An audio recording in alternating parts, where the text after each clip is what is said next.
Okay, Assalamualaikum warahmatullahi wabarakatuh. Alhamdulillah, bagi memulakan renungan pagi tazkirah peringatan pada hari ini, marilah sama-sama kita membaca Al-Quran Al-Fatihah. A'udzubillahi minasyaitonirrajim. Bismillahirrahmanirrahim. Ar-Rahmanir-Rahim. Maliki yaumiddin. Shiratal ladzina an'amta 'alaihim. Alhamdulillah, hasbi Allah al-kafa, sami Allah liman da'a, laysa wara Allahil muntaha. Allahumma zidna ilma warzuqna fahma wa kalam Allahumma taklima. Rabbi yassir wa la tu'assir, Rabbi tamim bi khair. Subhanaka la ilma lana illa ma 'allamtana innaka antal alimul hakim. Alhamdulillah. Alhamdulillah tuan-tuan dan puan-puan yang dirahmati pada Tuan Pengarah Jawi, seluruh warga Jawi, Jabatan Agama Islam Wilayah Persekutuan Kuala Lumpur, tuan-tuan dan puan-puan, para hadirin hadirat yang mati sekalian. Alhamdulillah dapat kita berjumpa pada pagi ini dalam satu tazkirah, pengajian ataupun perkongsian ilmu, insya-Allah, pada 13 Syawal hari ini, 5 hari bulan 6 2020 sama 1441 Hijrah. Alhamdulillah, izinkan untuk saya berkongsi sedikit ilmu, maklumat berkaitan tentang tafsir sirah Nabi daripada surah Al-Hasyr ayat yang ke-9, yang insya-Allah sama-sama kita ambil manfaat bersama. Surah Al-Hasyr iaitu tafsir surah Al-Hasyr pada muka surat Al-Quran ke surat 546. Tafsir sirah Nabi iaitu surah Al-Hasyr ayat ke-9 muka surat 546. InsyaAllah, bagi memulakan tujuan peringatan atau tazkirah ini, marilah sama-sama kita bersyukur kepada Allah Ta'ala di atas kesempurnaannya dapat kita bersama dalam program tazkirah ilmu ini, dengan ucapan kullu am wa antum bi khair, taqabbalallahu minna jami', insyaallah. Hasbunallahu wal kafa, sami Allah liman da'a, laysa wara Allahil muntaha. Alhamdulillah, hadirin hadirat sekalian, renungan dalam surah Al-Hasyr yang menjurus tentang tafsir sirah Nabi sallallahu alaihi wasallam. Itu surah Al-Hasyr ayat 9 ni pada muka surat 546, firman Allah Taala, ba'da auzubillahi minasyaitonir rajim, walladzina tabawwa'ud dara wal iman min qablihim yuhibbuna man hajara ilaihim wala yajiduna fi sudurihim hajah mimma utu wa yu'siruna ala anfusihim walau kana bihim khasasah wa may yukhashuha nafsihi fa ulaika humul muflihun. Sadaqallahu azim. Dan orang-orang Ansar, itu orang-orang Ansar yang telah menempati kota Madinah Al-Munawwarah dan telah beriman kepada Allah sebelum kedatangan mereka golongan Muhajirin. Mereka mencintai orang yang berhijrah ke tempat mereka dan mereka tidak menaruh keinginan dalam hati mereka terhadap apa yang diberikan kepada mereka, itu golongan Muhajirin, atas diri sendiri, meskipun mereka juga memerlukan. Dan siapa yang dijaga dirinya dari kekikiran, maka mereka itulah orang-orang yang beruntung. Sadaqallahul azim. Alhamdulillah, kalau mengikut dalam renungan ringkasan sirah Nabi dalam tafsir, ayat ini menceritakan tentang kisah pengorbanan dan kehebatan ifah, kemuliaan dirinya orang-orang Muhajirin, orang-orang Ansar ke atas golongan Muhajirin. Walaupun Bani Nadir telah pun berada di bawah kekuasaan orang Islam di bumi Madinah, di bawah perlembagaan Madinah, sebanyak 47 perlembagaan Misaqul Madinah. Jadi alhamdulillah, harta yang dipunyai daripada Bani Nadir ini, orang-orang Ansar, penduduk tempatan bumi Yathrib Al-Madinah Al-Munawwarah, menyerahkan semua hartanya kepada golongan-golongan Muhajirin, orang-orang lain. Mereka utamakan orang yang datang berhijrah ke bumi Madinah Al-Munawwarah. Ini kesimpulan daripada maksud tafsir sirah Nabi sallallahu alaihi wasallam. Poin yang saya akan sampaikan pada pagi ini, hadirin hadirat sekalian, para tetamu Allah, Dhifullah, Dhifur Rahman, iaitu tentang beberapa poin-poin utama yang kita sedut ataupun sampaikan daripada peristiwa ataupun dalam ayat renungan tafsir berkaitan surah Al-Hasyr ayat 9 ini. Dalam aspek yang saya akan sentuh ialah pertama tentang makna pengertian sahabat dan juga beberapa perkara-perkara yang boleh kita dapati dalam peristiwa ini tentang kepimpinan Khalid bin Al-Walid dan yang berlaku dalam peristiwa Yarmouk, peperangan Yarmouk pada tahun yang ke-15 Hijrah, dan juga peristiwa yang boleh kita ambil istawa'ib, pengajaran yang kita boleh ambil daripada persahabatan yang timbul, keikhlasan, kejituan, dan kita akan bagi beberapa tip-tip yang tertentu untuk disampaikan pada hari ini. Baik, poin utamanya tuan-tuan dan puan-puan, para tetamu Allah, iaitu kalau lihat dalam penurunan ayat, asbab nuzul ayat ini, saya jelaskan tadi, cerita tentang pengorbanan kaum Ansar ke atas Muhajirin walaupun mendapat harta yang banyak daripada Bani Nazir. Daripada hadis Nabi SAW dan rujukan, tuan-tuan boleh rujuk dalam jilid yang pertama pada muka surat 392, kitab Hayatus Sahabah. Dalam kitab Hayatus Sahabah, iaitu kisah kehidupan para sahabat Nabi SAW yang dikarang oleh Syekh Muhammad Yusuf rahimakumullah.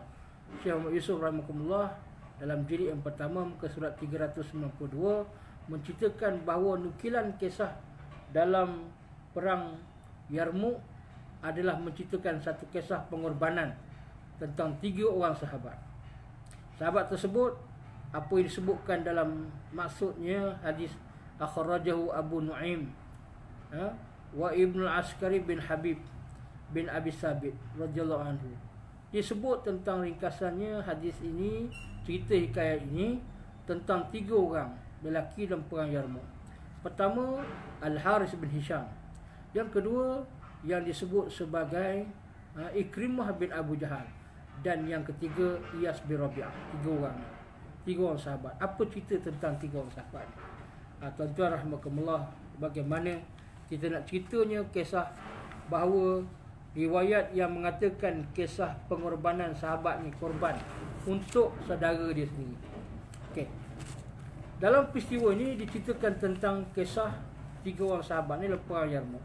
Sekejap lagi poin yang kedua kita cerita tentang perang Yarmouk pula, iaitu sahabat Nabi radhiyallahu anhum Ikrimah bin Abu Jahal dan juga Haris bin Hisham. Dua-dua ni adalah merupakan Haris bin Hisham adalah saudara kandung kepada Abu Jahal. Itulah adik-beradik lah. Manakala Ikrimah ni anak saudara dia. Dalam peristiwa perang Yarmouk ni berlakulah peperangan yang hebat selama beberapa hari pada tahun 15 Hijrah. Di situlah berlaku peperangan Yarmouk di antara tentera Islam seramai 36,000 dikatakan jumlahnya tentera Islam, manakala tentera-tentera musyrikin dalam 200,000 orang lebih. Dalam peristiwa inilah yang di mana ceritanya peristiwa golongan sikit melawan golongan yang ramai, dan berlakulah rentetan peristiwa bagaimana pengorbanan saat ketika sampainya ajal syahid mereka masih setia, masih sanggup berkorban untuk orang lain. Itu antara intipati dia. Poin pertama dia. Baik, kita renung bagaimana kisah ini disebut. Tadi sebut Abu Nu'aim, ada riwayat mengatakan ianya riwayat oleh Suhaib bin Amru, ada yang mengatakan daripadanya Abu Jahim. Tuan-tuan jangan terkejut nama Abu Jahim. Abu Jahim ni ialah nama Amir bin Huzaifah, nama sebenar dia. Tetapi ada juga nama Abu Juhaim. Jangan tersalah. Abu Juhaim adalah seorang perawi hadis.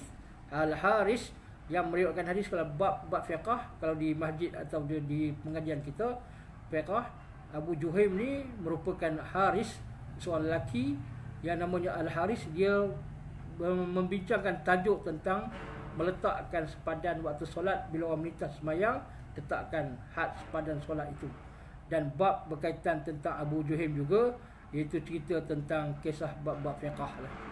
Manakala Abu Jahim ni adalah dinamakan Amir bin Huzaifah, anak Abu Huzaifah radhiyallahu an, dan dia mengatakan dalam peristiwa perang Yarmouk ni, kata dia ada beberapa riwayat tadi Abu Nu'aim, Abu Jahim dan Suhaib bin Amru kata peristiwa perang Yarmouk begitu dahsyat berlaku dalam beberapa hari dalam perang di Yarmouk, dan di situlah bagaimana peristiwanya pengorbanan 3 orang sahabat ni.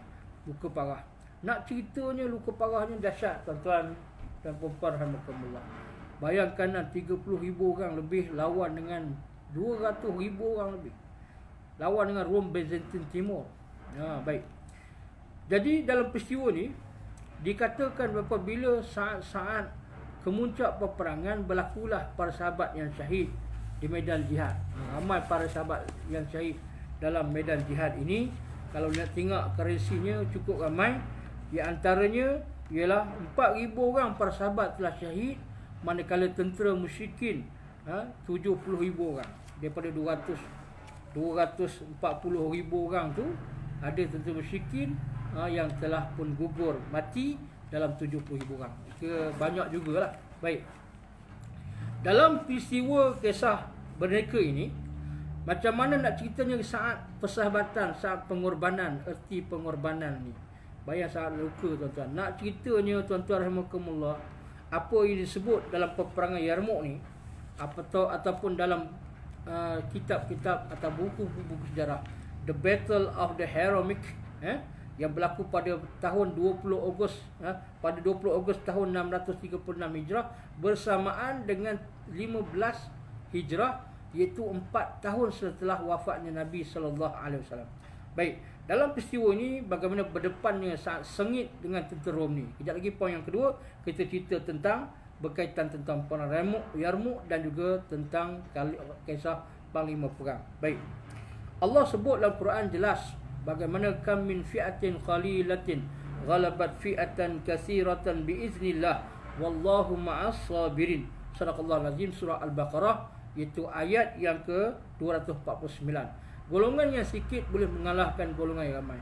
Walaupun dalam peperangan Yarmouk ni 70 berkaitan 30,000 orang tentera Islam lawan 240,000 orang, tapi tak mustahil. Peristiwa itu sejarah. Sebab tu sejarah dia sebut tafsir sirah ni arti mengulang balik sejarah-sejarah yang lama. Walaupun mungkin kejadian, evidence, peristiwanya berlaku tempat lain, tapi masa yang lain juga, tetapi ceritanya hampir sama. Bagaimana tentera Jalut dan Talut, kisah Nabi Daud AS, golongan sikit mengalahkan tentera yang ramai. Jadi tuan-tuan rahimakumullah, dalam perang Yarmouk ni bagaimana kekuatan tentera Islam yang dipimpin oleh para sahabat radhiyallahu anhu. Dah tentulah Nabi tiada zaman itu, iaitu pada 15 Hijrah itu, Nabi telah wafat tahun 11 Hijrah. Maka cerita pengorbanan saat-saat kata Abu Nu'aim, kata Abu Amir, kata Amir bin Huzaifah ataupun namanya Abu Jahim, kata bahawa Suhail bin Amru kata apabila saat akhir itu luka parah yang diterima, bahkan disebutkan kata Imam Az-Zuhri rahimakumullah bagaimana luka parahnya Ikrimah bin Abu Jahal sampai 70 tikaman pada badan dia. Tubuh badan dia luka berdarah. Bayang tuan-tuan, sakit, bleeding darah, banyak keluar, rasa haus. Ini saat haus inilah, saat kritikal, ketika berdarah inilah apa berlaku. Ini tuan-tuan, subhanallah. Inilah sahabat ni. Wa yusiruna ala anfusihim walau kana bihim khasasah. Mereka walaupun terkesan dengan diri mereka, tetapi mereka sanggup mengorbankan untuk orang lain. Saat ketika mana dia dalam keadaan luka parah. Katanya Al-Harith bin Hisham. Harith bin Hisham ni siapa dia? Pakcik lah. Itu saudara kandung Abu Jahal. Abu Jahal tu nama Amr bin Hisham. Nama Harith bin Hisham pernah berlibatkan di perang Badar tahun 2 Hijrah. Dan beliau juga menyaksikan banyak peristiwa dalam perang Badar. Tapi tahun yang ke-10 Hijrah, tahun 8 Hijrah pembukaan kota Mekah, 10 Hijrah beliau memeluk Islam dan alhamdulillah dia bersama dalam peperangan Yarmouk. Macam mana tuan-tuan Harith bin Hisham kata? Dia kata tolonglah aku, luka parah ni, aku sakit dalam perang Yarmouk ni. Ketika dia orang hantar minuman padanya, pasukan paramedik hantar di tempat luka parah dia, di mana dia berada, tiba-tiba dia dengar satu rintihan suara. Tolong air, water please, begitu barangkali rintihannya lebih hebat lagi lah. Dengar orang merintih tuan-tuan, tak sanggup kita dengar. Orang sakit, pergilah ke mana ward ICU dan sebagainya, tengok macam mana orang keadaan sakit yang amat sangat, mohon minta tolong kepada kita. Bahkan Tok Imam kadang minta doa, Tok Imam tolong baca doa, Tok Imam Ustaz, Tuan Haji tolong baca doa tuan-tuan. Baca doa pada dia, tenangkan hati dia, insya-Allah. Orang bagi sedekah, bagi zakat, kita doakan pada mereka, tenangkan hati. Dalam keperitan itulah maka air dibawa kepada Harith bin Hisham. Tiba Harith bin Hisham dia bawa air, tiba-tiba dia dengar rintihan. Dia tengok ada orang lebih memerlukan, sedangkan dia luka pada waktu itu. Dia tengok rupanya di sana adalah seorang lagi yang bernama Ikrimah bin Abu Jahal. Ikrimah bin Abu Jahal, tuan-tuan, merupakan anak Abu Jahal sendiri. Pernah terlibat perang Badar, tengah terlibat dalam peristiwa membuat beberapa angkara yang tidak baik kepada Rasulullah. Allah kata waja'alna min baini aydihim sadda wa min khalfihim sadda. Dia telah diberikan doktrin pemikiran yang begitu hebat oleh ayahnya Abu Jahal sendiri, mendoktrinkan fikrah, otak pemuda namanya Ikrimah bin Abu Jahal. Akhirnya dia berjaya melawan Rasulullah sallallahu alaihi wasallam waktu zaman jahiliyah. Tapi ingat tuan-tuan, Allah akan sebut dalam surah, dalam peristiwa kisah ini, beberapa hebatnya doa itu merupakan silahul mukmin. Nabi berdoa di bumi Taif, ketika keluar bumi Taif, di kurang 10 malam di bumi Taif, Nabi sampai hingga malaikat menawarkan kepadanya, wahai Rasulullah, kalau hendak kami angkatkan bukit Taif ini untuk dihempapkan, letakkan, diazabkan kepada kaum Bani Saqif, kaum Bani Hawazin, kaum Taif ini, nescaya kami akan buat. Tapi Nabi kata apa? Imam Muhammad SAW kata, bal arju an akhrajallah min aslabihim man ya'budullah wa la yusyriku billah. Bahkan aku harap, wahai malaikat, Allah mengeluarkan daripada generasi mereka the next generation yang hebat.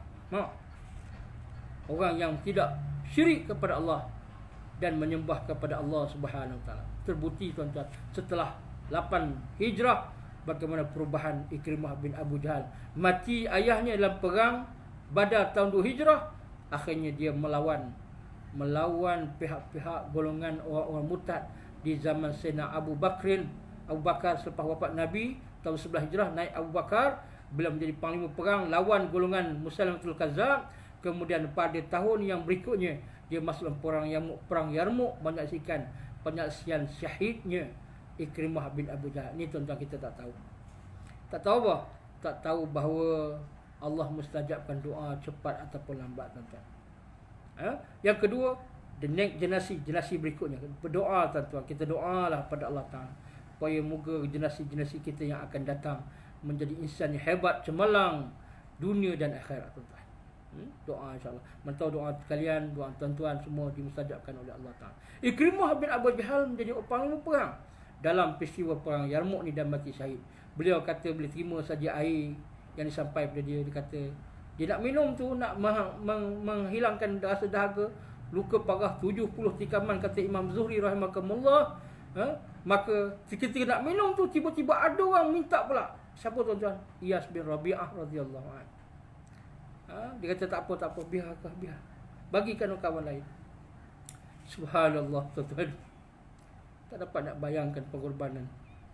Walaupun saat kritikal, dengar orang lain lebih memerlukan, dia terus bagi pada orang lain. Bayangkan tuan-tuan, pengorbanan hebat.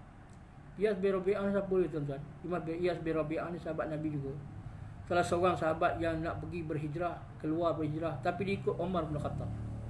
Umar keluar hijrah dengan terang-terang, faman arada an tashkala ummuhu aw yatama auladuhu aw tarmala zawjatu fantazir fi zalikal wadi.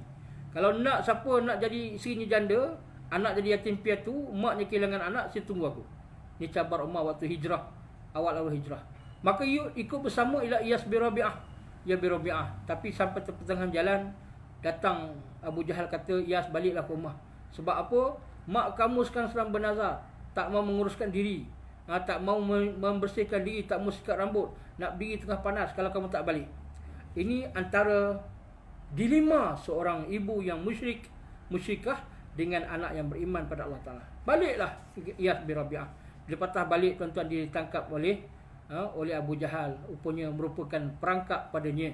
Tapi Iyas bin Rabi'ah akhirnya beriman kepada Allah.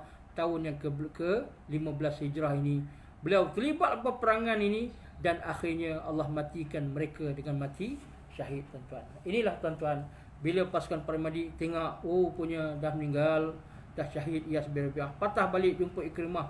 Tengok Ikrimah pun telah pun diwafatkan oleh Allah Ta'ala, disyahidkan oleh Allah Ta'ala. Kemudian pergi kepada Harith bin Hisham, dia dapati Harith bin Hisham pun telah wafat oleh Allah Subhanahu Wa Ta'ala. Maka kesimpulannya apa yang didapati, bahawa ianya merupakan suatu pengorbanan. Saat-saat gargarah pun mereka sanggup membantu, memuliakan orang lain, walaupun mereka dalam keadaan memerlukan air untuk masuk dalam kerongkong, menghilangkan haus dahaga dan rintihan sakit dalam peperangan. Ini pengorbanan yang hebat di dalam perang Yarmuk. Poin yang kedua. Poin yang keduanya, tuan-tuan rahimakumullah, perang Yarmuk yang kita sedia maklum. Perang Yarmuk ni saya akan bagi tahu maklumat secara ringkas, dan waktunya yang kita boleh fahamnya ialah begini.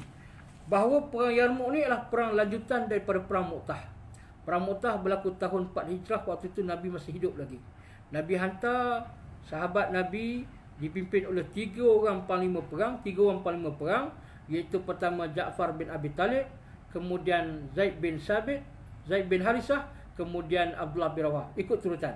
Yang pertama Zaid bin Harisah, yang kedua Ja'far bin Abi Talib, dan yang ketiga Abdullah bin Rawah. Abdullah bin Rawah ni selebriti, karyawan negara, dan beliau terlibat dalam perang Mu'tah tahun 8 Hijrah. Perang Mu'tah 3,000 orang lawan dengan beberapa ribu orang, 10,000 orang, 100,000 orang, bukan 10, 100,000 orang.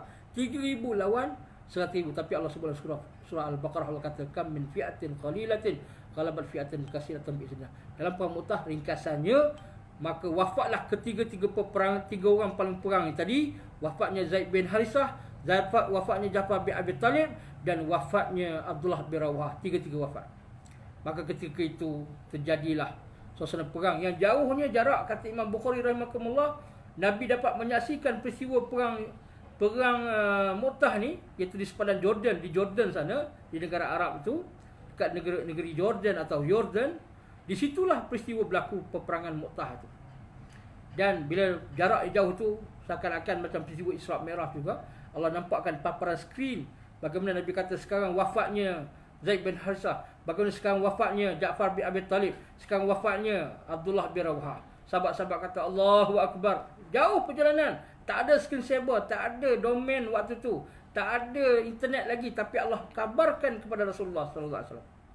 Dalam peristiwa inilah akhirnya bila 3 panglima perang Mu'tah tahun 4 Hijrah di Jordan, di Mu'tah itu, maka menyaksikan siapa nak jadi panglima perang waktu itu. Akhirnya lantik seorang lelaki bernama Sabit bin Al-Arqam. Dia kata lantik seorang lelaki yang pakar, walaupun dia mu'alah baru memeluk Islam saja, tetapi beliau mempunyai kepakarannya, itu tidak lain tak bukan Khalid bin Al-Walid. Maka ini sejarahnya peristiwa pertama lantikan Khalid bin Walid sebagai panglima perang. Dan lepas ni Khalid bin Walid memasuki setiap peperangan melalui strategi. Kejap lagi Ustaz sebut tentang strategi itu. Tuan-tuan rahimakumullah. Dalam perang Yarmuk ni tuan-tuan, maka Khalid bin Walid perang Mu'tah ada pengalaman dah. Dalam perang Mu'tah ni bagaimana disebutkan bahawa Khalid bin Walid mengambil strategi, dia kerana 3,000 orang lawan dengan 100,000. 100,000 tu pula gabungan tentera Arab dan gabungan tentera-tentera yang didapatinya, iaitu gabungan kumpulan Arab yang bersatu. Balqi, Juzam, Bakhli dan sebagainya, mereka ni bergabung. Arab bersatu dengan orang European Byzantine Timur yang dipimpin oleh panglima perangnya Hercules waktu itu, dan dipimpin oleh Rom Byzantine Timur ni melawan tentera Nabi SAW yang Nabi utus 3 orang panglima. Tetapi 3 orang itu syahid dalam kejadian itu. Maka waktu kemuncak peperangan itu, maka dilantik Sabit bin Al-Arqam mencadangkan kepada Khalid bin Walid. Akhirnya mereka setuju dan Khalid mempunyai strategi dia. Strateginya ialah dia patah balik ke belakang, bukan untuk tujuan untuk mengalah, tetapi menyusun strategi. Sebab tu tuan-tuan, kalau kita patah balik tu bukan maknanya kalah, tapi menyusun strategi lah. Contohnya tuan-tuan tengok perang Uhud kan. Perang Uhud bukannya kalah, Nabi patah belakang. Nabi telah menghantar strategi baru dalam operasi-operasi lain, termasuklah dalam operasi menghantar 50 pasukan tentera bagi buat pembersihan di Bukit Uhud. Ini berlaku dalam perang Uhud. Baik tuan-tuan, maka disebut Khalid bin Walid, kata Imam Bukhari rahimahullah, nak cerita perang Mu'tah ni, bagaimana perang Mu'tah ni sendiri. Nabi kata Khalid bin Walid, laqad duk fi yaday yaumil mu'tata tis'atu asyafin wa sabartu fi yaday safihatun li yamaniyatu, bahawa telah masuk dalam perang Mu'tah Khalid bin Walid ni menggunakan 9 bilah pedang. 9 bilah pedang tu habis. Nak lawan tentu, bayangkanlah hebatnya peristiwa perang tu. Patah, rosak. Yang tinggal adalah satu pedang daripada pedang buatan Yaman, kata Khalid bin Walid. Maka Khalid bin Walid mengatur saja patah balik ke bumi Yasrib dengan mengikut susunan tertibnya, dan merancang serang semula dalam rancangannya. Maka ada orang-orang munafik di Madinah, bahkan ada kata, hang patah balik, ya Firar, fariltum fi sabilillah, kamu pakat lagi pasal apa? Maka tiba-tiba ada sahabat menjawab, laisul fi bil firar walakinnahum qirar, insya-Allah. Mereka bukan orang yang patah balik pengecut, tetapi mereka ni menyusun strategi. Sebab tu kita patah balik ni bukan balik terus. Ini maksudnya untuk mengatur strategi. Strateginya apa? Bila pada peristiwa-peristiwa perang berikutnya, banyak peristiwa lah daripada tahun 8 Hijrah, peristiwa perang Hunain, perang macam-macam, perang Bani Saqif dan sebagainya, perang Taif, sebab pembukaan kota Mekah. Tapi tiba tahun yang ke-15 Hijrah, wafatnya Rasulullah, tahun 11 Hijrah, memerangi golongan murtad di zaman Abu Bakar dan zaman Umar. Tahun ke-15 Hijrah ini, maka Khalid bin Walid telah diarahkan oleh Umar bin Khattab untuk memimpin ketenteraan ke bumi Yarmouk, kawasan Jordan juga. Dan sekarang ada dua universiti, Universiti Mu'tah dan Universiti Yarmouk. Baik, di situlah Khalid telah tak ada pengalaman berperang di Mu'tah itu. Maka perang Yarmouk ni tahun 5 Hijrah, maka dia menyusun strategi dia. Baik, saya nak sebut strategi dia. Antaranya Khalid bin Walid telah faham tentera panglima perang ketika tahun 15 Hijrah ni bukannya Hercules, tapi bernama Vahan. Komandan besarnya Gregory Tertius. Kalau salah sebut pronunciation, minta maaf lah. Ustaz bukan pandai sangat bunyi-bunyi pronunciation, tapi cubalah insya-Allah, boleh. Baik. Bagaimana bagaimana Khalid bin Walid menyusun 30,000 orang tentera nak lawan 240,000 orang lebih. Bayangkanlah, 240,000 orang lebih. Bukan 240 orang, 240,000 lawan dengan 30,000, tuan-tuan. Bayangkanlah. Khalid telah tahu bahawa panglima perangnya yang besar, komandan besarnya adalah komandan yang bernama Gregory, dan dia punya panglima dia adalah bernama Fahan. Dan beliau telah mengatur strategi. Apa dibuat oleh Khalid bin Walid? Dia pecahkan kumpulan komandan ini kepada 4 kumpulan. Okey. Kumpulan pertama, 21,000 orang tentera Islam di bawah kepimpinan tidak lain tak bukan, iaitu Aminul Ummah Abu Ubaidah Jarrah. Masjid saya lah, kempen sikit, Masjid Abu Ubaidah Jarrah. Abu Ubaidah Jarrah ni bersama dengan para sahabat, termasuk Surahbil bin Hasanah dan Yazid bin Abi Sufyan dan Amr bin As. 4 orang ni satu kumpulan. Apa yang dipanggil sebagai pasukan-pasukan dia yang dipimpin oleh Khalid bin Walid, mengaturkan kumpulan pertama dipimpin oleh Abu Ubaidah Al-Jarrah seramai 21,000 orang tentera Islam. Manakala tentera yang lain 8,000 dipimpin oleh pimpinan Ikrimah bin Abu Jahal. Ikrimah bin Abu Jahal pimpin seramai 8,000 orang tentera. Manakala Khalid bin Walid sendiri memimpin 9,000 orang tentera. Manakala Khalid bin Sa'id merupakan sahabat juga, pimpin 3,000 orang tentera. Dan ketumbukan tentera ni menyusun beberapa strateginya yang dibuat oleh Khalid bin Walid. Okey, tengok. Turus tengah dipimpin oleh Abu Ubaidah Jarrah, bahagian tengah. Manakala left flank, sayap sebelah kiri, dia punya flank, bukan ni flank, FLANK, flank, bahagian sayap kiri dipimpin oleh Yazid bin Abi Sufyan. Manakala left right, bahagian kiri juga, tetapi dipimpin oleh Amr bin As. Ini kepimpinan yang dibuat oleh cara strategi oleh Khalid bin Walid. Manakala diwujudkan 36 regimen dalam tumbukan tentera tadi, 30,000 orang lebih, 30,000 orang tadi, 36 regimen. Di dalam setiap regimen itu dipenuhi dengan skuadron, 1,000 skuadron, dan diperkuatkan dengan 4 orang panglima. Ini 36 regimen Satu sekunder ada 1,000 orang. Setiap satu sekunder tu ada 4 orang panglima di bawahnya yang mengawal dan mengarahkan ikut arahan Khalid bin Walid. Dan Khalid bin Walid telah meletakkan setiap skuadron tadi, regimen tadi pegang panji masing-masing, dan dilebariskan bahawa di sana setiap panji tu pegang 9 buah panji. Satu kumpulan tu 9 buah panji dibaris sepanjang 18 km, tuan-tuan. Kalau ada zoom teropong jauh, tuan-tuan, gempak. Jadi psikologi Khalid bin Walid menggunakan peperangan ni. 18 km tentera berbaris, ada 9 panji, dan pergerakannya besarnya panji itu boleh nampak daripada jauh kedudukan panji yang dibawa. Panji ni ialah satu signal isyarat bahawa ketumbukan tentera hadir tu, mana tengok panji lah. Jatuh ni panji ni, maknanya akan berlakulah satu keadaan bahawa akan jatuhnya pasukan tersebut. Dan inilah kata Syekh Muhammad Syekh Al-Khattab bahawa dalam pandangannya ini merupakan monopoli psikologi yang diperlukan dalam strategi peperangan. Kita pun kalau kita tengok, kita tak ramai tapi menunjukkan kita ramai. Tuan-tuan, adalah beberapa strategi yang boleh kita buat.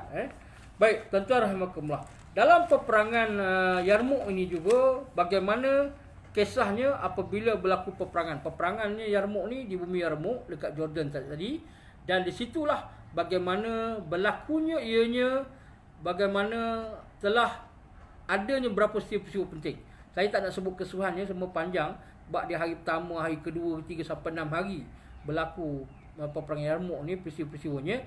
Tapi diringkaskan poin-poinnya, iaitu yang pertamanya ialah berlaku dalam perang Yarmouk ni. Ada seorang tentera yang saya sebut tadi, dalam peristiwa ini dia mengatakan bahawa sesungguhnya dia nak berjumpa dengan Khalid bin Walid. Siapa dia? Iaitu Gregorius tadi. Gregorius ni dia komandan besar dalam peperangan ini. Dia telah menyebut bahawa dia nak jumpa Khalid bin Walid. Kebetulan tuan-tuan, Gregorius ni ataupun Jurjariyah Bazurah dalam peristiwanya, dia merupakan orang yang pandai berbahasa Arab.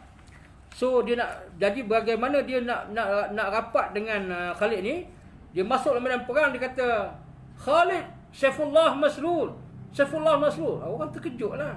Ada juga orang Byzantine, orang Rom boleh cakap, orang Eropah, orang English, orang putih boleh cakap Arab pula. Terkejut. Jadi dia bagi laluan. Dia macam mencabarlah. Kalau dalam perang kata, Khalid bin Walid, Saifullah Maslul.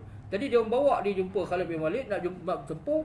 Rupanya bukan nak bertempur dengan Khalid, tetapi sebenarnya nak berdialog dengan Khalid. Dalam dialog ringkasnya, akhirnya Khalid menyatakan bahawa dia dulu bukannya orang Islam, tapi dia memeluk Islam untuk apa? Misi utama untuk mengajak kepada menyembah Allah dan membawa beriman kepada Allah dan Rasul ini. Akhirnya kesimpulannya, Gregorius ni merupakan orang yang telah pun beriman dalam perang Yarmouk, tuan-tuan. Pelik, tentera Islam yang mana pelik peristiwa ni, seorang lelaki daripada tentera Rom Byzantine Timur, mereka ini telah pun berperang dengan tentera Khalid bin Walid. Dan seseorangnya Gregorius ni ataupun Jurjariyah ini, dia pun telah berjumpa dengan Khalid, akhirnya memeluk Islam. Ringkasnya, tuan-tuan, panjang cerita nanti Dan menyebabkan dalam peristiwa itulah dia memeluk Islam dan dia bersama dengan Khalid. Kemana tentera lagi bergabung dengan Khalid? Tuan-tuan rahmatullah. Bila bergabung dah tentulah idea macam-macam, tuan-tuan, dan menyebabkan katanya bahawa sesungguhnya inilah kehebatan Islam. Kehebatan Islam. Pelik, tuan-tuan. Man a'jabul khalqu imana. Pernah Nabi tanya sahabat-sahabat Nabi, siapa yang hebatnya iman ni? Pelik-pelik hebat iman ni. Siapakah iman yang menakjubkan? Maka sahabat Nabi radhiyallahu anhu, bila Nabi tanya begitu, maka Nabi kata sahabat kata ialah malaikat lah ya Rasulullah. Sebab malaikat ni Allah ceritakan kesempurnaannya, sujud-sujud, taat-taat. Tapi dia kata apa mungkin, kata Rasulullah kata kepada sahabat, malaikat ni memang dia dah beriman, kemudian mereka ni sentiasa bersama sisi Allah Subhanahu Taala. Salahlah jawapan dia. Maka kata Nabi, siapa lagi yang lebih hebat iman dia? Maka kata mereka, kalau itu Nabi lah ya Rasulullah. Kata Rasulullah, Nabi itu diturunkan wahyu kepadanya, masuk kata Nabi SAW. Bukan juga. Kalau begitu sahabat ya Rasulullah, sahabat lah. Sahabat apa? Sahabat Rasulullah, sebab pernah jumpa dengan Rasulullah.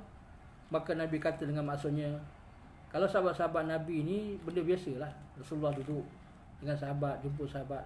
Tapi kata Nabi, a'jabun nas imanan qaumun yuhibbuna min ba'di yu'minuna bi wa lam yarawni wa yusaddiquni wa lam yarawni fa ulaika ikhwani. Kata Nabi sallallahu alaihi wasallam, riwayat Imam Al-Bazzar, dia kata dengan maksud kata Nabi, mereka manusia yang menakjubkan iman dia, mereka yang mana mereka hidup selepas zamanku. Siapa tuan-tuan? Sahabat, iaitu sahabat-sahabat lepas tu, tabi'in yang tak sempat jumpa Rasulullah. Bahkan kita tuan-tuan, kita ni tak sempat jumpa Nabi, tak pernah tengok Rasulullah, tak pernah duduk bersama Rasulullah. Tapi kata Nabi, mereka yang hidup selepasku, mereka beriman melaksanakan ajaran-ajaranku sekalipun tidak melihatku. Mereka membenarkan ajaranku sekalipun tidak melihatku. Mereka saudara-saudaraku terlebih. Mereka sahabat-sahabatku ya Rasul. Nabi kata sahabat, kita ni sahabat Rasulullah. Kita ni ikhwani, iaitu saudara Rasulullah sallallahu alaihi wasallam, walaupun tak pernah Rasulullah ya Rasulullah, tapi kita beriman apa yang diajarkan oleh Rasulullah, apa yang ditunjukkan oleh Rasulullah, itulah antara yang Nabi maksudkan. Sebab tu tuan-tuan rahimakumullah, benarlah kata Allah Subhanahu taala dalam Al-Quran, Allah sebutlah surah Al-Ahzab, minal mu'minina rijalun sadaqu ma'ahadullah alaihi wa minhum man qadha nahbah wa minhum man yantazir wa ma badalu tabdila. Orang wanita tuan-tuan macam ni menyaksikan bahawa walaupun Jurjariyah atau Gregorius beriman sebentar saja jumpa Khalid, akhirnya beriman pada Allah. Dia sempat solat sunat 2 rakaat, terus pergi medan jihad bersama dengan Khalid bin Walid, tetapi dia beriman kepada Allah dan Rasul. Allah berikan ganjaran syahid bersisi Allah Subhanahu Wa Taala. Allah tuan-tuan, kita banyaknya tahun beribadah kita. Dah lepas bulan puasa Ramadan, sekarang masuk bulan Syawal, 13 Syawal tuan-tuan. Hari ni 13 Syawal. Siapa yang belum lagi puasa sunat silakan. Kaman apa Nabi sebut, man shama Ramadan summa itbahu sittan min Syawal faka'annahu shaumu dahru kullu atau kama qala Rasulullah sallallahu alaihi wasallam. Dah solat, dah puasa sunat ke belum tuan-tuan? Ustaz tanya, ustaz dah buat belum? Dah, alhamdulillah dah selesai dah. Alhamdulillah, nak cerita. Tak boleh, kalau tak boleh cakap tuan-tuan. Orang kata apa, cakap lupa bikin. Ini cakap, insya-Allah buat, insya-Allah, alhamdulillah. Sila tuan-tuan, puasa sunat ada masa lagi. Hari ni 13 Syawal tuan-tuan, ada masa lagi Tempoh kita tak ada open house dan sebagainya tuan-tuan, dan tempoh PKPB ni tuan-tuan. Baik, alhamdulillah. Kembali pada kisah tadi, akhirnya Georgios atau Gregorius yang telah pun beriman, ataupun Jurjariyah telah beriman kepada Allah, mengkombinasi dia dengan Khalid bin Walid, menggempur tentera Rom kembali, dan akhirnya Allah berikan kemenangan dalam tentera Islam dalam peristiwa perang Yarmouk ni tahun 15 Hijrah. Dah menang tuan-tuan perang Yarmouk ni, ada satu utusan sampai.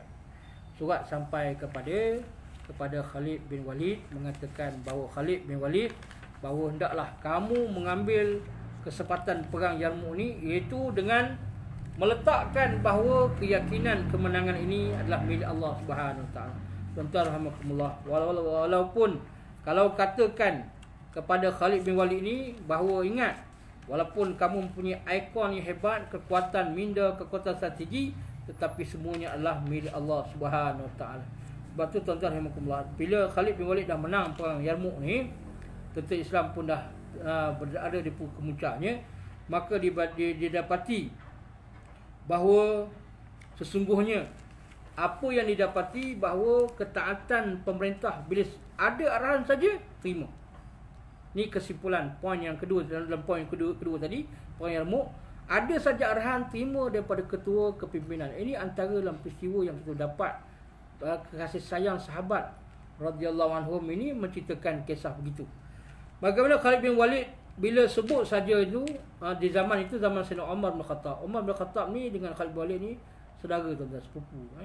Pernah dia bergusti dengan Khalid bin Walid, pernah bergusti dengan Umar bin Khattab, berjaya mematahkan kaki Umar, hampir patah kaki Umar. Sebab tuan-tuan kenal jasa. Tapi bukan kerana Umar pecatkan jawatan Khalid bin Walid ni dalam peperangan Yarmouk ni, bukan kerana sebab tu. Tapi ada sebab lain. Apa sebab dia? Apabila Umar meninjau dan melihat dalam kajiannya, maklumat-maklumat dia, bahawa apabila Umar memecat Khalid bin Walid ni, dah menang tadi, Umar dapati ada suasana dalam senario akidah, dalam perkara akidah, bila orang sebut Islam tidak akan kalah dengan adanya Khalid bin Walid. Khalid bin Walid adalah punca kemenangan segala-galanya. Ini tuan-tuan. Ini tuan-tuan apabila meletakkan bahawa daya ataupun ciri-ciri ikon seseorang itu menyebabkan punca menang, tuan-tuan. Maka Umar bimbang akidah umat Islam ketika itu telah pun tersalah kira, tuan-tuan.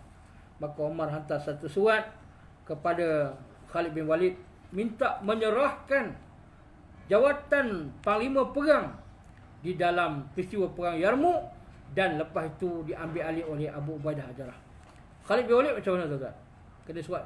Dah menang tadi perang Yarmouk, dapat surat beritahu suruh letak jawatan ganti dengan Abu Ubaidah Al-Jarrah Aminul Ummah. Ini apa rasa dia?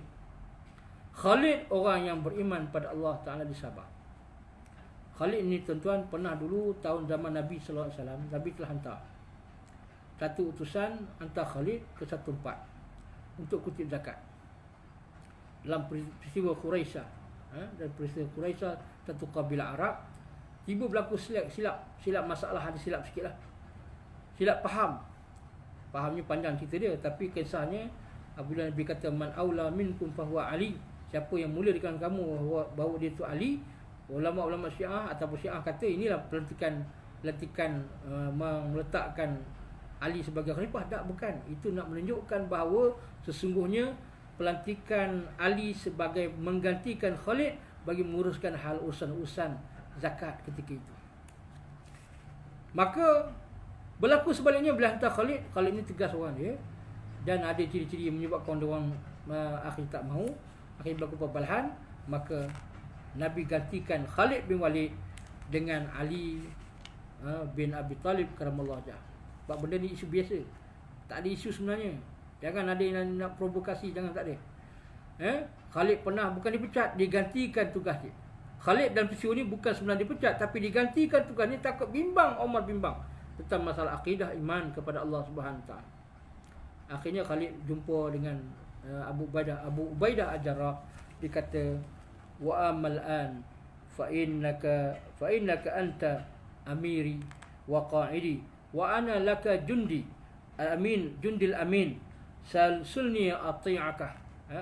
Bahawa kata Khalid bin Walid, adapun sekarang aku merupakan seorang tentera, aku masih tentera lagi wahai Abu Ubaidah, maka kamu adalah merupakan kepimpinan aku serahkan jawatan kepada kamu, dan ketuaku dan pemimpinku, dan aku akan menyerahkan diriku kepadamu sebagai tentera yang amanah, pedangku terhunus mentaati dan menanti perintahmu. Silakan. Terima arahan dia. Sila. Bukan masalah dia hantar surat pula boikot, buat satu kumpulan lain, tak ada. Khalid bin Walid menerima arahan bahawa apa yang disebut oleh Umar itu benar. Bahawa orang sangka ikon, krisis kepahaman, view ikon tu, Khalid mengatakan Islam menang dengan adanya Khalid, sedangkan Islam menang dengan adanya pertolongan Allah Subhanahu Wa Taala. Baik tuan-tuan rahimakumullah.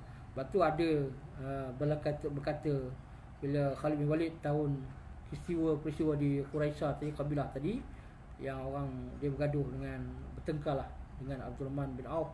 Tapi Nabi kata jangan masalah sahabat-sahabat ni. Nabi kata sesungguhnya sahabat-sahabat kami ni hebat, sahabat-sahabat Rasulullah hebat, sama ada yang awal Islam atau yang mula Islam awal, yang kemudian itu semuanya sahabat-sahabat yang hebat.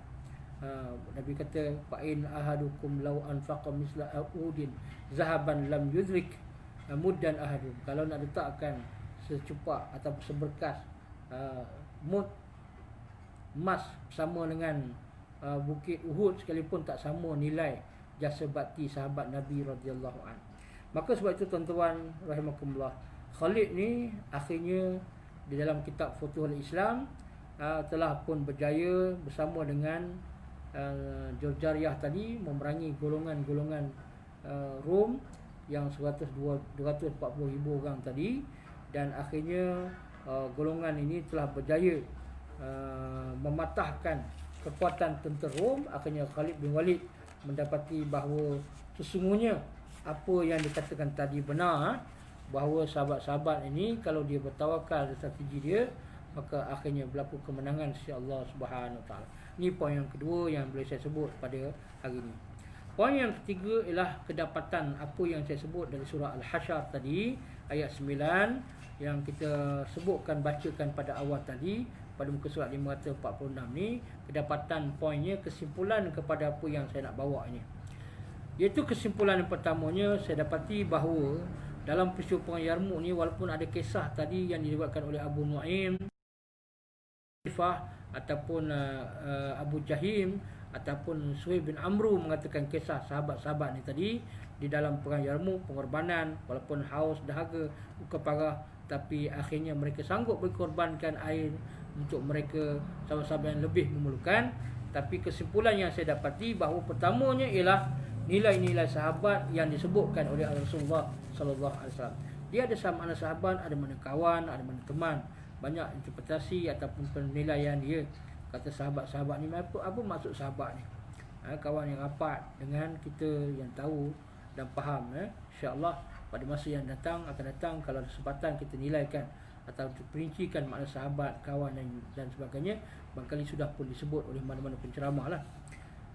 Adapun kita nak melihat bahawa kemuncak kepada sahabat ini kembali dalam surah Al-Baqarah ayat yang ke 273, muka surat 46. Ini kedapatan kesimpulan pada pagi ini, iaitu Allah sebut dalam Quran, firman Allah Taala, a'udzubillahi minasyaitonirrajim, lil fuqara'il ladzina usiru fi sabilillah la yastati'una darban fil ardi yahsabuhum jahilul aghniya minat ta'affuf ta'rifuhum bisimahum la yas'aluna an-nasa ilhafa wa ma tunfiqu min khairin fa innallaha bihi alim. Sadaqallahu azim. Surah Al-Baqarah, iaitu muka surat 46, ayat surah Baqarah ayat 273. Ayat 273. Terima kasih yang masih lagi mendengar kuliah ni, ada 16 orang. 16 orang. Dan bagaimana kata Allah Ta'ala, berinfaklah kepada orang-orang yang fakir, terikat oleh jihad di jalan Allah. Mereka tidak dapat berusaha, mereka tak dapat bekerja. Orang yang mengaji, belajar, tak dapat bekerja, mereka tak dapat buat berniaga di atas muka bumi ini. Tetapi orang yang tidak tahu, orang yang kaya di zaman itu, yang jahil, mereka tak tahu, mereka menyangka bahawa orang ni orang yang kaya-kaya, sebenarnya tak kaya. Yang bersama Rasulullah ni orang yang miskin, orang yang susah. Tetapi mereka ada ifah. Ifah ialah menjaga diri. Mereka tak rajin, tak minta pada orang-orang, tak ada. Mereka ni kata Allah Taala, Allah berfirman, ta'rifuhum bisimahum. Rasulullah mengenal sahabat dengan melihat sifat-sifatnya. Rasulullah tengok sahabat dengan sifat-sifatnya. Dan mereka pula, golongan sahabat ni tidak jenis minta-minta pada orang, mendesak-desak sampai tarik baju, minta berayu sebagainya. Tak boleh sana, minta sini. Tak boleh minta ketua imam, nakib, minta pada pengusi, macam-macam kan minta. Wahai orang sama je, kadang-kadang ada tipu pun ada. Mereka ni tidak meminta kepada orang dalam keadaan mendesak. Dan apa saja yang baik yang kamu nafkahkan di jalan Allah, maka sesungguhnya Allah mengetahuinya. Ini golongan ni. Saya nak buat poinnya, kesimpulan dalam peristiwa ini, bagaimana pada ayat 273 surah Baqarah, ayat muka surat 46 ini, nak ceritanya bahawa konsep ta'rifuhum bisimahum, mengenali muka, sifat. Rasulullah kenal sifat, mengenal mereka dan sifat-sifat mereka. Rupanya tuan-tuan, antara ciri-ciri sahabat ni ialah mengenal sifat mereka, kenal mereka. Tengok siapa dia. Kalau bos di atas, dia akan tengok anak buah dia, tahu kenal dia. Kalau anak buah muka depan, okey, beres bos. Tapi di belakang, teruk, hancur. Dia kutuk orang lah, betul gini. Tuan-tuan, apakah yang disebut oleh Allah SWT ni? Ialah tentang ciri-ciri orang yang tahu ifah. Ifah ni orang jaga diri dia. La yas'aluna an-nas ilhafa, tak suka minta orang, bahkan diberasikan. Walaupun kisah ni kisah Abu Hurairah radhiyallahu an, tapi sesungguhnya kita faham bahawa mereka ni mempunyai nilai harga diri. Mereka tak mau minta walaupun sesuap nasi ataupun sebagainya. Mereka tak mahu, takut, bahkan malu nak minta ke orang. Tapi Allah tahu tentang hati mereka. Ini konsep Allah tahu. Allah tahu hati mereka. Allah bagikan kurniaan pada mereka ni kebaikan-kebaikan yang baik. Oleh kerana itu tuan-tuan, konsep mengenali sifat dan kelakuan mereka ini, saya nak sebut sikit pencerahan ilmu tuan-tuan. Di sana ada beberapa rahsia-rahsia mengenali ilmu-ilmu dipanggil rupa dan juga sifat. Tuan-tuan, dalam pengajian ataupun kajian sains dipanggil sains non-verbal, iaitu satu perlakuan bahasa tanpa bunyi, tanpa cakap. Di sana kalau tengok dalam kajian, asas kepada non-verbal ni ada dua. Pertama ialah decoding, satu lagi encoding. Decoding ni keupayaan kita nak faham isyarat. Orang macam main bola oh, tak ada suara, faham berhenti lah. Saya pernah dah bagi ceramah dulu, zaman-zaman dulu tuan-tuan. Tengah-tengah waktu musim bola waktu tu, ada orang bagi isyarat begini Ustaz. Mana stop, cukup lah. Bagi isyarat. Itu dipanggil bahasa decoding. Encoding pula ialah bahasa keupayaan kita dalam memahami isyarat-isyarat. Seperti personal branding, tengok rupa dia, cara pakai tie, cara duduk sebagainya. Baik, ini antara lah. Dua benda asas ni dipanggil ilmu mengenali sifat, mengenali tentang personality orang, atau dipanggil body language. Kalau tuan-tuan buka satu kajian, sempat saya buka kajian-kajian ni tuan-tuan, dalam satu buku yang tulis oleh Barbara Pace dengan Alan Pace, dalam bukunya yang bertajuk The Definitive Book of Body Language, perincian tentang bagaimana definisi tentang bahasa-bahasa badan, bahasa muka. Kita ni tuan-tuan, okey, tuan-tuan tengok tahun abad 20. Siapa pernah tengok kita Charlie Chaplin tuan-tuan? Charlie Chaplin, suara tak ada, pergerakan ada. Bagaimana filem bisu ni, awal abad 20 ni, filem bisu tak bercakap tetapi bunyi, orang pakai gelak dan ketawa dia. Bagaimana penampilan ikonik yang merupakan topi, tongkat, ada cermin mata pula kecil, ada janggut macam Hitler pula, misal macam Hitler. Tetapi orang faham cerita tu. Dalam kajian Barbara dan Alan Pace ini, dalam buku The Definitive of the Body Language ini, menyebut tentang bagaimana kejayaan bahawa non-verbal hal body language ini merupakan perkara penting. Satu. Yang kedua, disebut juga tentang seorang penulis, beberapa penulis, Charles Darwin. Ditulis satu buku pada tahun 1872. Ditulis The Expression of the Emotion in Man and Animal. Macam mana gerak-gerak muka, bagaimana kisah pergerakan manusia ini disebut. Bahkan satu buku dia sebelum buku The Expression of the Emotion in Man and Animal, dia pernah buat satu buku nama The Origin, dia panggil On the Origin of Species. Dia sebut bahawa kata Charles Darwin kata bahawa sifat-sifat manusia ni mempunyai karakteristik haiwan dan manusia. Dia sebutnya dibahagi kepada beberapa bahagian bahagian manusia, cara manusia memang muka dan sebagainya. Tahun 1950-an, seorang penulis yang bernama Albert McRaven, dia sebut dalam cerita buku dia cerita tentang bahawa penampilan manusia. Tuan-tuan ingat, saya pun ingat, tuan-tuan ingat juga. 7% dah bahasa lisan. Pandai cakap, pandai hebat ni 7% saja. Manakala ini ucapan, penilaian dari segi ilmu body language ni, ilmu bahasa non-verbal ni, 38% adalah merupakan vokal, termasuk suara. Kejap perlahan, kejap kuat. Ada mikrofon ni, kadang ustaz cakap kuat, kadang cakap perlahan, kadang tak dengar. Tak ada. Ini 38%. 7% melalui bahasa, susunan bahasa kita ni, bunyi bahasa kita, mother tongue kita, bahasa ibunda kita. Tak kisah cakap apa pun, 7% saja penilaian dia. Manakala 38% ialah merupakan daripada vokal, pitching dia suara, tinggi turun. Manakala modifikasi ucapan dan bahasa non-verbal ni, bahasa gerak badan ni, 55% kata Albert McRaven, tahun 1950. Manakala seorang lagi bernama Bert Wiesel, dia sebut dalam ucapan dia manusia akan menilai dalam masa 7 minit. 7 minit bercakap, lepas tu tengok dia ni macam mana ucapan dia. Macam tuan-tuan lah menilai. Tadi ada ramai ni, sikit ada 20 orang ni. Tak apalah tuan-tuan, macam mana kita pun teruskan juga insya-Allah. Dalam keadaan penilaian tu, dan penilaian manusia ni berbagai aspek. Tetapi kata Bert Wiesel ni, dia kata bahawa muka kita ni boleh buat aspirasi ataupun buat memek mukanya sebanyak 250,000 memek muka. Ustaz, 250,000? Banyak. Wow, banyak. Muka sedih, muka penipu, ekspresi wajah kita. Dalam ayat tadi, dalam surah Al-Baqarah tadi, bagaimana kata ta'rifum bisimahum. Nabi kenal muka sahabat. Salah satu untuk menguatkan ukhuwah yang baik, tengok muka sahabat. Belajarlah ilmu tu. Bukan senang, saya pun kena belajar, tuan-tuan belajar. Semua kena belajar, insya-Allah. Dan itu merupakan salah satu daripada ciri-ciri yang hebat, yang merupakan ikatan kasih sayang tengok muka sahabat. Ada masa tak boleh cakap, jangan cakap, tuan-tuan. Baik, tuan-tuan.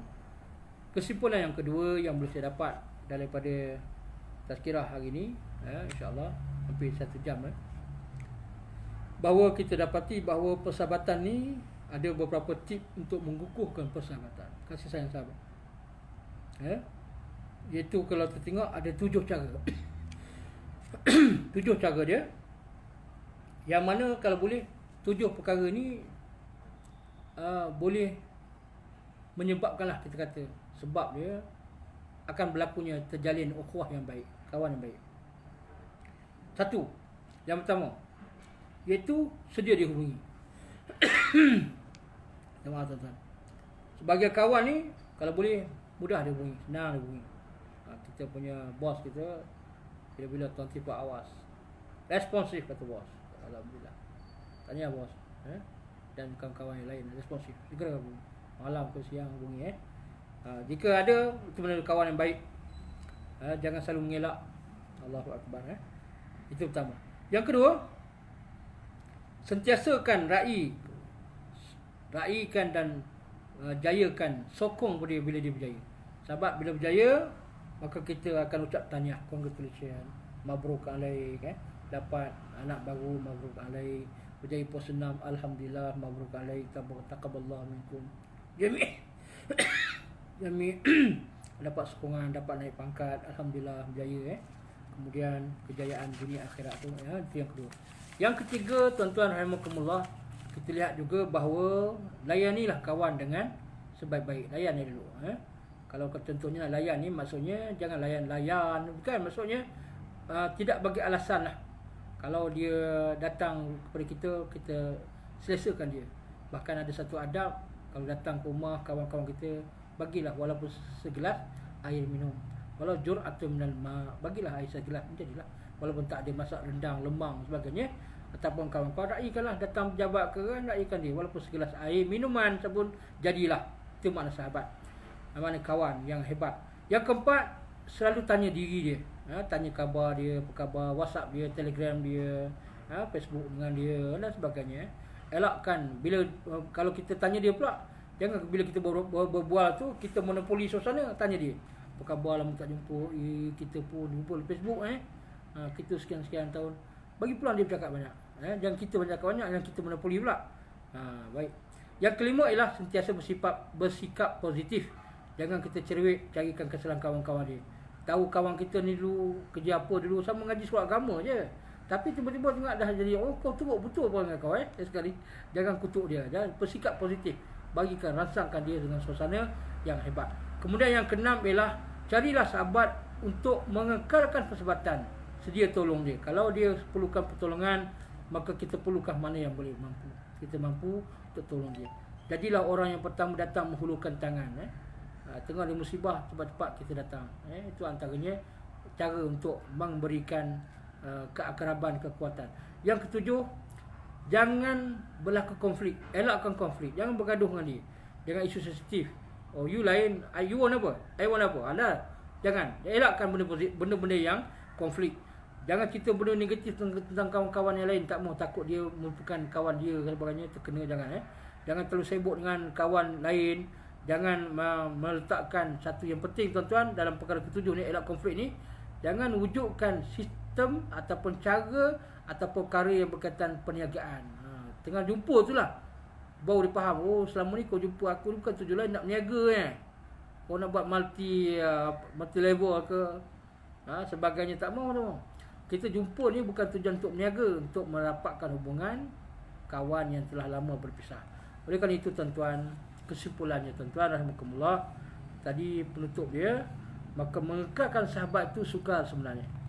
Nak tahu sahabat, faham muka sahabat, bertujuh ciri yang saya sebutkan tadi tuan-tuan. Ciri pertama, saya ulang balik, ada yang tak sempat tu. Pertama, boleh biar mudah dihubungi. Yang kedua, sentiasa meraihkan dan sokong kejayaan sahabat. Yang ketiga, sentiasa layanlah sahabat sebagai sebaik-baiknya. Yang keempat, tanyalah tentang dirinya perkara yang baik. Dan juga kalau boleh jangan monopoli perbualan dengan kawan melalui telefon dan sebagainya. Bagi peluang dia, biar ada sesi dua hala. Yang kelima, sentiasa bersikap positif, jangan cerewet, jangan kutuk dan sebagainya, keluarkan bahasa-bahasa yang bukan-bukan. Yang keenam, kekalkan persahabatan itu dengan cara sedia menolong dia. Kita lawan yang pertama, kawan yang pertama menghubungi dia, tengok berlaku kemalangan keluarga dia, kita pun hubungi dia, apa khabar. Kemudian kita kalau sempat ziarah-ziarah dia, kalau berlaku kematian pergi ziarah dia, sakit sebagainya. Yang ketujuh, elakkan konflik.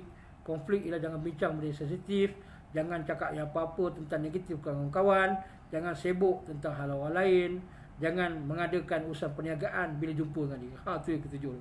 Maka oleh kerana itu tuan-tuan, saya menyimpulkan keseluruhannya bahawa persahabatan ini sebenarnya sukar sebenarnya. Dengan ada panduan-panduan tadi, insya-Allah boleh dikukuhkan balik insya-Allah. Walaupun dua perkara saja, memahami bentuk muka dan memahami tentang hati kasih sayang dengan warabatna ala qulubihim, ikatkan hati manusia ini dengan kasih sayang, dengan akidah dan iman kepada Allah Ta'ala. Yang mengikatkan hati tiga orang tadi dalam peperangan Yarmouk, yang disebut oleh Abu Nuaim, Suhaib bin Amru dan Amir bin Huzaifah ataupun Abu Jahim, ialah kasih sayang korban pada diri mereka untuk orang lain sebenarnya, walaupun dalam keadaan luka dan parah. Ini hebat tuan-tuan. Yang kedua ialah mengenali rupa mereka yang disebut-sebutkan oleh Rasulullah. Bagaimana Rasulullah membawa keperanan mengetahui body language sifat-sifat mereka, dan alhamdulillah berjaya untuk mengukuhkan erti persahabatan sama para sahabat radhiyallahu anhu. Ada orang kata tuan-tuan, persahabatan itu sukar. Macam nak belajar matematik, belajar mushaf, paling-paling tuan-tuan, matematik tambahan macam-macam. Ada orang kata tuan-tuan. Kemudian yang kedua, ada kata bahawa persahabatan ini adalah merupakan rumit. Dia bentuk fizik, bentuk macam kita nak belajar ilmu biologi, payah tuan-tuan. Ada orang kata bahawa semua tu walaupun payah, belajar macam belajar matematik, rumit macam belajar fizik dan biologi, tetapi bahawa sungguhnya ianya tidaklah bosan. Macam kita belajar sejarah sirah ni tak bosan tuan-tuan, seronok. Ada orang seronok dengar, best. Ya ke ada tafsir sirah ke? Ada tafsir sirah ke? Jadi kita bawa dalam bentuk yang baru tuan-tuan. Kerana itu tuan-tuan, setiap sejarah sirah itu ada chemistry dia, ada sejarahnya yang ternama. Sebab tu tuan-tuan, walaupun saya tak sebut pada awal tadi, tapi dalam perang Yarmouk tuan-tuan, apa yang saya dapati banyak peristiwanya, tapi cukuplah pada hari ini. Salah satunya ialah yang menariknya, dalam perang Yarmouk ni ada dua orang primadona wanita yang terlibat dalam perang Yarmouk ni. Salah seorangnya ialah Juwairiyah binti Abi Sufyan. Juwairiyah binti Abi Sufyan ni wanita yang terlibat perang Yarmouk. Dan seorang lagi yang tuan-tuan boleh tengok nanti kajian ni satu masa, bahawa ada seorang lagi yang terlibat dalam peperangan ini, tidak lain tak bukan ialah Khawlah Al-Azwa. Khawlah Al-Azwa ni dia Iron Lady, wanita besi. Dan maksud wanita besi lah. Khawlah Al-Azwa ni dia boleh memanah, boleh tentera, naik kuda tuan-tuan, berlatih perang. Dia terlibat dalam perang Yarmouk tuan-tuan. InsyaAllah ada masa nanti itu kita sambung insyaAllah. Sekadar itu saja kepada hari ini untuk sedikit santapan kerohanian pertemuan kita pada Jumaat yang berkat ini, insyaAllah tuan-tuan dan puan-puan rahimakumullah, pada 13 Syawal 1441 Hijrah. Saya mohon maaf, kul amu antum bi khair, maaf lahir batin. Selamat bertugas pada semua rakan-rakan sahabat di warga kerja semua, terutama pada bos kita, pengarah Jabatan Agama Islam Wilayah Persekutuan Tuan Haji Najib, dan juga seluruh warga kerja Jawi Jabatan Agama Islam Wilayah Persekutuan. Selamat bertugas, selamat kita menjalani urusan-urusan di tempat kerja masing-masing. Doakan kami sama-sama, semoga kami dapat meneruskan dakwah kami mengerjakan kerja kami yang diamanahkan kepada kami, insya-Allah. Dan kami juga mendoakan khususnya pada tuan-tuan dan puan-puan, seluruh muslimin muslimat untuk meneruskan ibadah yang boleh kita laksanakan, insya-Allah. Ambillah kesempatan yang ada ini dalam kita meneruskan kehidupan kita, insya-Allah. Kita mohon pada Allah Taala, moga apa yang Nabi kata tadi, man a'jaba imanan, apa yang disebut oleh Nabi tadi, dengan maksud Nabi kata yang paling pelik sekali orang yang iman dia, apa dia? Mereka yang tak sempat bersama dengan Rasulullah, tak sempat tengok Rasulullah, tak sempat duduk dengan Rasulullah, tetapi mereka beriman macam mana beriman para sahabat radhiyallahu anhu, insya-Allah. Moga kitalah insannya yang akan masuk bersama pada alam akhirat nanti, pada dunia nanti, bagaimana dunia akhirat menyaksikan bagaimana alam akhirat nanti, bahawa kita bersama Rasulullah, insya-Allah. Bagi mengakhiri tazkirah peringatan pada hari ini, marilah sama-sama kita berdoa kepada Allah Subhanahu wa taala. Bismillahirrahmanirrahim. Alhamdulillahirabbil alamin. Wassalatu wassalamu ala asyrafil anbiya wal mursalin walhamdulillahi rabbil alamin. Allahumma zidna wa la tanqusna wa atina wa la tuhina alaina ya arhamar rahimin. Allahumma fir lana wa liwalidina warhamhuma kama rabbawna shighara. Allahumma ja'alna qawlana wa fi'lana wa i'tiqadana ittiba'an habibika Mustafa sallallahu alaihi wasallam. Rabbana zalamna anfusana wa illam taghfir lana lanakunanna minal khasirin. Allahumma inna na'udzubika minal bars wal junun wal juzam wa sayyi'il asqam. Allahumma astur awratana wa amin rawatana ya arhamar rahimin. Wa sallallahu nabi karim. Alhamdulillah ba'an taqabbalallahu minkum.